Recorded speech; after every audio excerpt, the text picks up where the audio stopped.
All right. Thank you, everybody.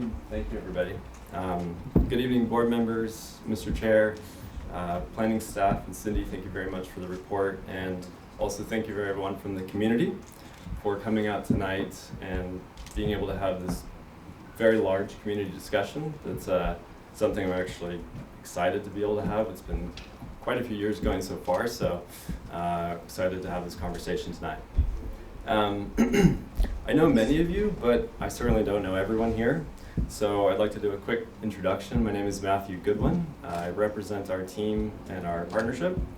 I've said this to many people I've met in the past and to the board and the group last time, but I am originally from Ventura and grew up in Camarillo. Went to school in San Luis Obispo. I am a proud father. I spent many years of my life in this community. So I know there's quite a few things saying otherwise, but I would certainly like to correct that. I'm also an architectural designer and planning person. That is where I studied. I'm an avid surfer, outdoors person, an ocean advocate, camping. Everything that what we are proposing in this project is something that is near and dear to myself and very much part of the ethos of how I choose to live, along with many of our partners and team members. California is absolutely, especially the coast of California, is part of the DNA of myself, my family, and us. Same goes for sustainability, design, and the spirit of that. Equally, I truly love the soul of Carpinteria, and I really love the excitement that is here, and obviously the many, many, many people who have shown up tonight and have created some amazing shirts. Seeing two different versions of them, one of which I really love the design. It looks very familiar with the graphic designer I've worked with in the past, so I appreciate that, and I hope that we can actually have a large conversation on this evening. This is something I was asked, is this something you're proud of? Is this something we are proud of? And I think it is, and I think it's worth having this discourse to go through this evening and through this process. It's already been nearly 5 years through this process with much civil discussion and stakeholder engagement. So I'm very excited to continue this process. We're very pleased to present this.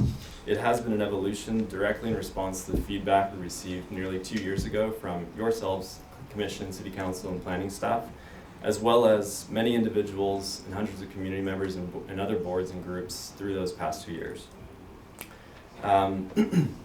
We have since then commissioned a significant amount of consulting reports, environmental reports, technical analysis to evolve the design and evolve it in a certain way that we are proud to be able to come through and discuss today, to the extent that we've almost done our own initial EIR study. We recognize the sensitivity surrounding this property and have attempted to meet all the city's goals and objective standards identified for the property, which date back, as you all know, 20 to 30 years.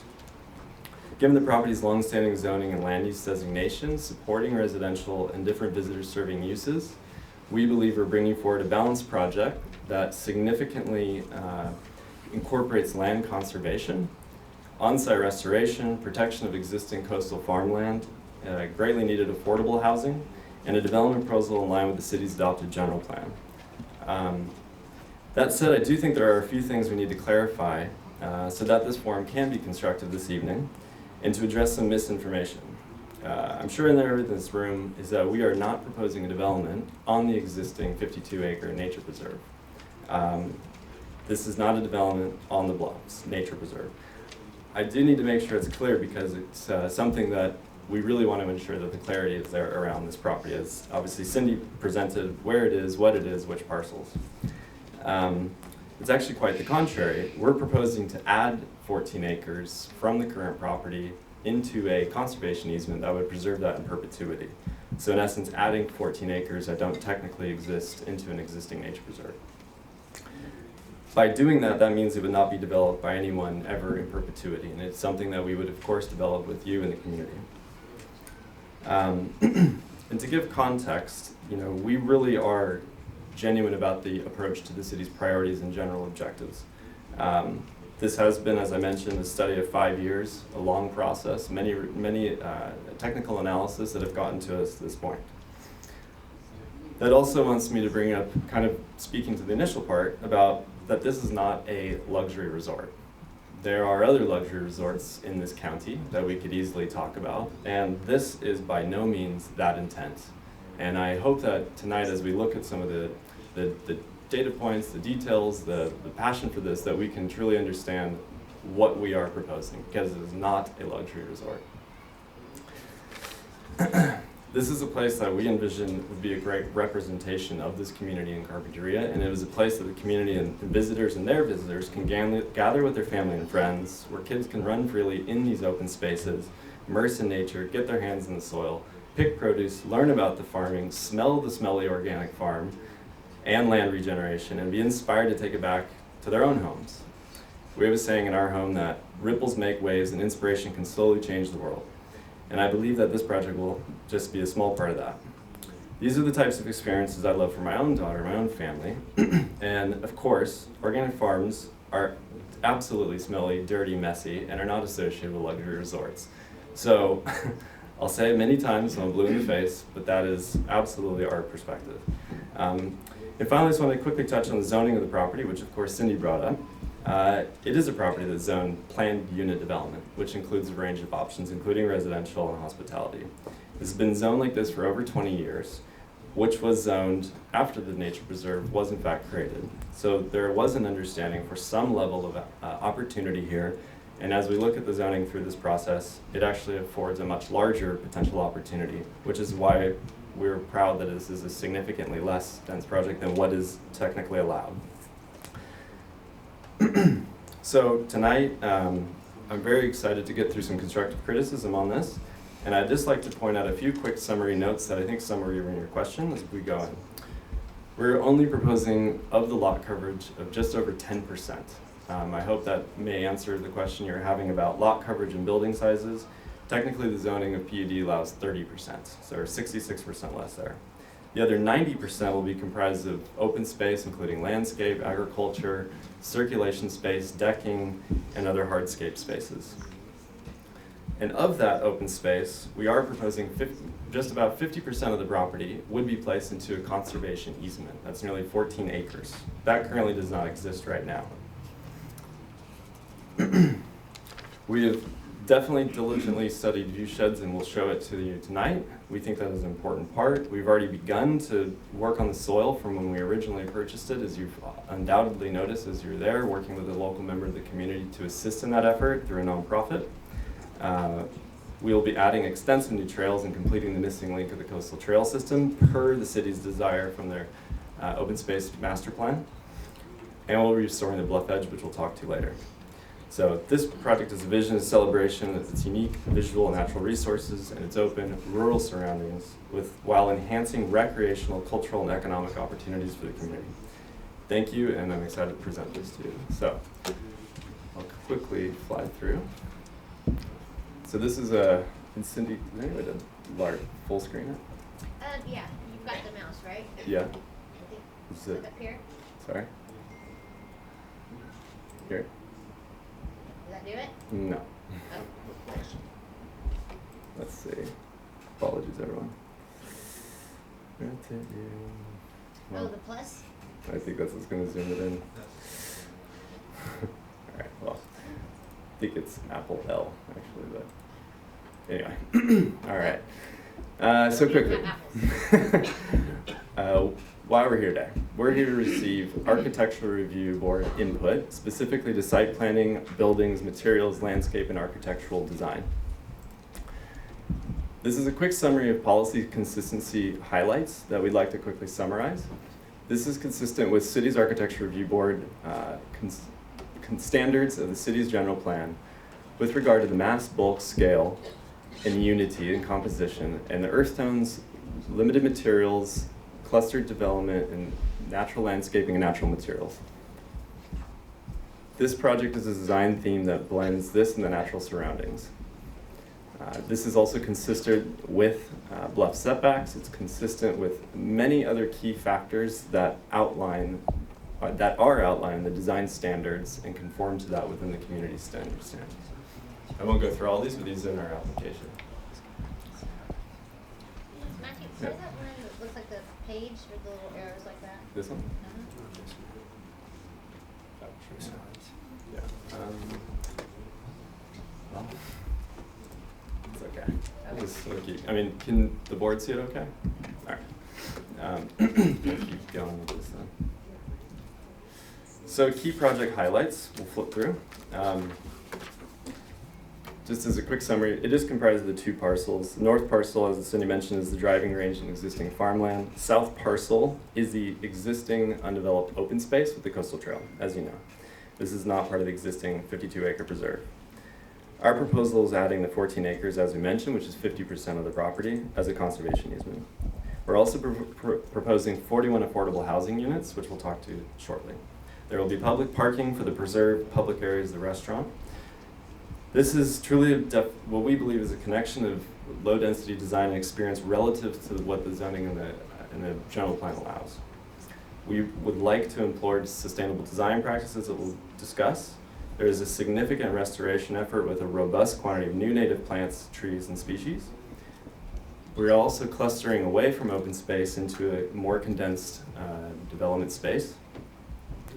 This is completely comprised of natural materials, which are again part of the ARB's kind of dictation in the city's general plan, which is wood, stone, reclaimed timber, gravel, and other elements that complement the natural landscape. Equally, this is balanced earthwork on site, which we'll go to shortly. An agrarian Carpinteria-centric architectural design that celebrates this specific community relative to the rest of Santa Barbara County.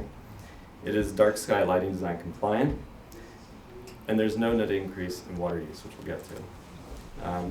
So we already discussed the city zoning ordinance, but I will leave this here for a brief moment about 30-foot height limit, which we are not proposing any buildings up to, primarily single story at 13 feet and several 2 stories up to 27.5. Lot coverage of 30% is allowed, or nearly 360,000 square feet of building footprint. We're proposing just approximately 10%. The setbacks, the only one that is technically required is 200 feet from the railroad, and which we are complying with, along with significantly other ones. So a quick note on a lot of those technical studies we mentioned. I will not read all of them. They're listed on the right. They are part of the project application. They are online. They are printed, I know, with the planning staff. But we have been engaging with many key environmental review experts as we go through this, including an arborist, farmland impact study, farm soil studies, as well as other local key stakeholders within the community that I have listed here that we feel are very important and have been a key part of the conversation to get where we're at. So this is a quick summary of what we did change from the concept hearing. One of the things was going further in leveraging the open space protection by proposing an actual conservation easement for 50%. We clustered the massing away from open space, moving it further north towards Carpinteria Avenue and further west towards the Chevron City Hall and Skate Park property, clustering the development and squeezing it into that corner. That created a more contiguous open space around the perimeter. We also evolved, one of the comments was about evolving the contemporary architectural expression of parts of the property, which we'll look at specifically to the bungalows. There was a bit of a transitionary design from the edge of the property as we go closer to the bungalows, so we will look at that. As part of that consolidation, there was a need to underground the parking, simply because if there was above ground parking, it would have removed additional green open space or farmland space. So the decision to bring it underground was due to that clustering. It was certainly an open conversation. We added a gray water recapture system that's able to recapture nearly 3 acre feet and use for some of the non-agricultural landscaping. We also added solar roof ports to accommodate 25% of the property's energy. And we also created different setbacks and larger view quarters, which I'll show you on another slide. This is a quick slide of examining the permanent open space and how that's being added to the preserve. So getting into the architecture and design, which is of course the key element of today's conversation. As we discussed last time and evolving it from there, recognizing Carpinteria's more specific, unique heritage architecturally and building formology from especially Montecito, Santa Barbara, and other parts of the county, which are more traditional in Spanish. That is why we've chosen a more coastal, Carpinteria-inspired, agrarian farm aesthetic.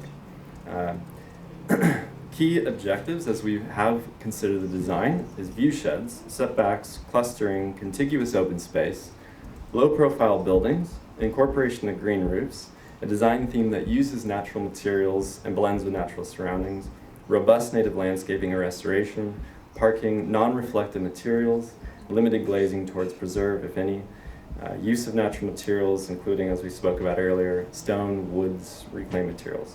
Another element is the sustainability and grading overview, which we'll discuss. So as Cindy mentioned, here's a quick summary of the kind of key flavor of the materiality that is proposed in the project.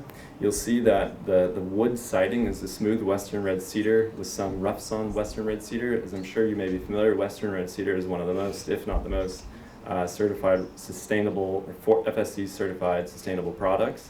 For every tree planted, there's almost 3 coming back at the moment.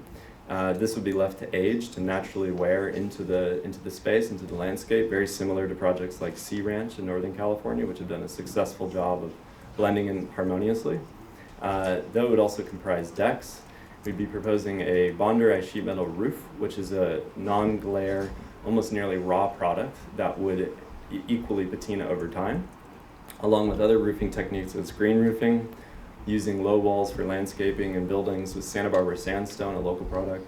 Reclaimed heavy timber, that is, there's some phenomenal vendors within our county and the neighboring county who reclaim old barns to use for timber framing, interior. Reclaimed tin siding, and then talking about gravel, and also for covering of any roadways or fire department access would be using California Gold chip seal. That's used in California state parks, rampways, walkways to create and maintain a more natural environment that may be more suitable for road. Also using Sweetwater Mesa flagstone, reclaimed timber for walkways and pathways, and wood slat. So as you can see, the composition is very much a natural architectural effect. Okay, site plan. We have already obviously gone through it with Cindy's slides, but this is kind of a key thing. If you can see the dotted line, I'd like to start with that. This is a true definition of the 14 acres we are proposing would be placed into a conservation easement. I think that is a key element that was not part of the last one that we are adding here. As you can see, the clustering the buildings towards Chevron, towards City Hall, towards Carpinteria Avenue, and a key element of the southern parcel, which we'll talk about in the landscaping. So talking about key view sheds, in this scheme, in the previous scheme, we had a 50-foot setback from the preserve edge to the restaurant. In this proposal, we were bringing it to 155 feet, further buffering and recapturing some of the existing farmland that's currently operating. There was also 2 larger view corridors versus several smaller view corridors into this application. These ones are 60 feet, as you can see here, and the 60 feet comes from the view width of Linden Avenue, which is a very similar, obviously, key view corridor in the community.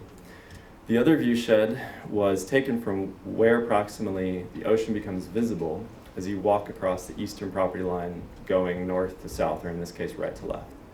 That view shed was coordinated so that from the windrow to that view shed, any buildings would be prior to that, so that that ocean view shed would be protected. Here's a view from that view shed, and obviously it's hard to see on the screen, but the end of the windrow is here, and your low-scale bungalows are over to the right, and everything in front of you is open. Looking back from the southeast corner of the property, this is looking back towards the mountains. Again, it's hard, obviously, at the scale of this project, or property, looking back at the mountains, but you can see the blue. If you do look at the application, you have this copy, you can see the limit of the story poles in this view. But everything in front of you and up to this process is part of that proposed open space conservation easement. This is a view actually going back to this view of that concept, where the windrow off in the background to the right, ocean view to the left, farmland, and the first building 155 feet away outside of that view shed. This is looking from the south parcel where the new, or the restored 20-foot wide coastal trail would be, looking back north towards the mountains. You can see limits of the single-story buildings with the vegetation screening, and some of the buildings here, with the mountain views very large and intact. Setbacks. So this is a lot of information that's obviously, we're not going to go through it all right now, but some of the key setbacks that I do want to clarify beyond the 155 and the 60-foot view corridors are the setbacks from the railroad, but also from the bluff top edge. So from the bluff top edge to the first building, to the first bungalow, is over, it's 630 feet. then 250 feet from the railroad edge to the first bungalow. And as you go further down, we increase the setback to preserve the open view shed again from that key view off to the preserve to the south here, or to the east. Going from 675 feet at one point to nearly 1,100 feet to the restaurant as a setback, and likewise 320 feet to this edge and 490 feet to this first bungalow. So they are significant setbacks. Again, nothing technically required in the PUD, but out of the site context and site planning considerations that we've had. So quickly on grading, the grading has been something, obviously, it's very technical, and we want to kind of clarify the intent to the grading. The intent to the grading was actually to bring the site back to a more natural state. As we all know, tea time is there, and tea time has cut and graded and created bunkers and objects and fake ridge lines for many, many, many years, along with many other things that have done to the soil. And as part of our proposal, it's to regrade, to create a more natural context. And the other key considerations listed here is the northwest corner of the site. Technically, because of its dip below Carpinteria Avenue, actually has a drainage problem off to the skate park side. So as part of the planning, and actually part of a code requirement, we were planning to regrade to accommodate for any sheet flow to go into a bioretention basin and then into a drainage out to Carp Ave. That means that as that is being filled, which obviously looks very dramatic in a grading drawing, the actual differential to the first pad of the housing property is 2 to 4 feet above Carpinteria Avenue, 50 to 75 feet back from the street. So I do want to clarify the intent to the grading and what that purpose was, to bring the property to a more natural state, including where the bungalows are positioned. You may have noticed that red diagram, and you would have seen it at the story poles. They're actually being cut down and lowering them to, again, preserve more views from that side of the property. So that was the intent. Sustainability initiatives, we spoke about quite a few of these already. Obviously solar, part of the farming and organic soil treatment, native plants and massive restoration, which we'll talk to. Water catchment and gray water. So this is another thing. The water use, because of it being an existing farm operation and golf operation, has actually had quite significant historical average water use. As part of the project design and planning, water is obviously a massive consideration for us. Part of the effort to that is gray water. That is included in our application. We have a treatment center to accommodate it. It gets to nearly 3 acre-feet, taking sinks, showers, and some of the limited laundry, and using it for non-agricultural landscaping. That is bringing us to, after the entire native restoration area has settled in a 3 to 5 year period, we would not be irrigating that space anymore and bringing total irrigation into a balance of nearly what the historical peak demand has been. So that is a key aspect we'd like to discuss. So landscape, let's talk about the landscape vision, which is obviously one of the biggest parts of this project. The design philosophy has always been about the ecology, creation of new biodiversity from a golf course and existing farm that has only recently been kind of turned over, conservation, hospitality, ethnobotany, and restoration. The plant palette is, of course, completely native in its design. A key part of it, also the landscape architecture, has been a vegetation buffer screening that through all key view sheds from the east looking west towards the facades of the building would be a multi-layer system from the architecture of the building itself to the first layer of a tree system to medium shrubs to low shrubs that would over time create this mosaic of natural vegetation screening. Also, I'd love to talk about the tree removal. Of course, when you read 108 trees being removed, it sounds horrible, and that it goes against our entire ethos that we are presenting to you this evening, or as part of our application. The entire intent to that, as Cindy mentioned at the end was that tamarisks are non-native. They are large water-draining plant types that are not native to this region. With our arborist, who's a local respected arborist, they were identified to be removed due to health or due to water demand and invasive species. Same go for the limited number of blue gum eucalyptus that were presented as in poor health. For us, removing those and replanting with a mosaic of a native hedgerow and other tree plants is to bring back a truly native state. However, very much open to conversation, but for us, leaving non-native species such as that as part of our entire ethos obviously was a bit counterintuitive. So I do want to clarify, and I hope that answers some questions that may be around the trees. And again, all the species proposed here are included in the Bluffs Access, Recreation, and Open Space Master Program. So I'm just going to describe some of the plant palette and plant communities, so we don't have to go too far into it. Matt? Yep. You're going to be the only presenter from your team then? I have just Ken Trigaro from the housing. I'll go 1 minute. Okay, because we told the audience and everybody it'd be about 20, 25 minutes, so How many am I you're on? on 25 right now. Okay, I'll speed up very quick. Thank you. I mean, thank you, Chair. I appreciate it. Thanks. Okay. Of course, coastal bluff sage scrub, native shrubs and perennials, native mixed hedgerow with trees, trees perennials, meadow with grasses, sedge, and wildflowers. These are all key plants that have been found in your program and are truly native to this environment, and they make It's some bullshit. It's not going to benefit any of the locals. Okay, Yeah. excuse me, if you want to do that, don't let her back in. It's all right. Sorry. It's all right. It's all right. Hey, the more they disrupt, the more time you're going to get. It's just the way it is. Right. Equal time. Okay, quick note on the south parcel, because I do want to clarify this. The south parcel isn't the design intent we believe in, but it is actually coming from the city's general plan and master plan that they developed. So we're actually replicating exactly that.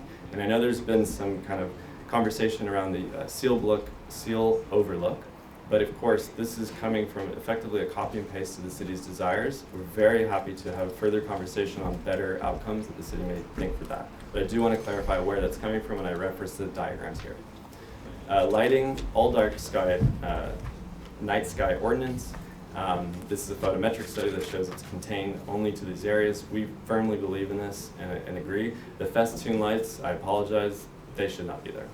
So they're gone. I'll just flip through a few renderings and we'll do housing. This is the entry proposal from Carpinteria Avenue, showing the mosaic of native landscape chip seal. This is the entry to the hotel and the public restaurant with the view corridor. Again, seeing the native condition here. This is looking from the preserve back towards the farmland across and to the public restaurant. This is from the front 250-foot setback that goes up to 500 from the railroad tracks and the single-level bungalows. And this would be part of the conservation easement. This is from the restaurant out to the meadows, which would be a beautiful space, obviously, to go sit, picnic, enjoy. The farm stand, which also is something that this is meant to be a representation of this property, but also for other members in the community here. This is not meant to be a single source location. This is from the south parcel looking north, which you saw earlier. This is from the bluffs in that gap in the windrow looking west. And then I'll just do a quick handover to Ken to talk specifically. He's our partner on the housing component of the project. So Ken, give us the insights. Yeah, thank you, Matt. Thanks for the time. I'll be very brief. Hopefully everybody knows people self-help housing. You know, we've been around for a while, starting back in 1970, a nonprofit developer. We are community-based. We've got employees who live here and work here. I know I've worked in Carpinteria since 2005. We have 4 properties here in town. Dahlia Court 1 and 2, you can see some numbers there. Casas de las Flores, that used to be the Kemper Park. Some statistics of who we serve here. In the total of about 159 apartments right here in Carpinteria. The majority are local frontline workers, if you will. 232 workers live in our properties right here, and they work at 162 local small businesses. You know the need. There's just statistics from our wait list for just these 4 properties. We have 1,000 households that are waiting, so it's definitely needed. Last point, couple points for me. Why 41 here? We all know that the zoning state laws can allow for a lot more housing. We need it, but we're just trying to fit into what we're thinking, we're hearing in terms of scale, size, and design. We didn't go below because really there's a point where it makes it hard for us to do a project, so that's what we kind of landed on, 41. So I thought you might want to know that. And we're hopeful for an opportunity because there's not too many sites that we can get a project here in town without going more dense and higher and things like that. So we're hopeful. I think we're ready to wrap up. There's probably one more point that Matthew is going to want to take, and I think we're done. Hey, Yeah, I was just gonna, no, I'm done. go ahead. I was just gonna say, thank you so much for the opportunity to listen, and also thank you very much for the additional time. Obviously, there's a lot to get through, and I appreciate the additional time, and we look forward to your comments this evening regarding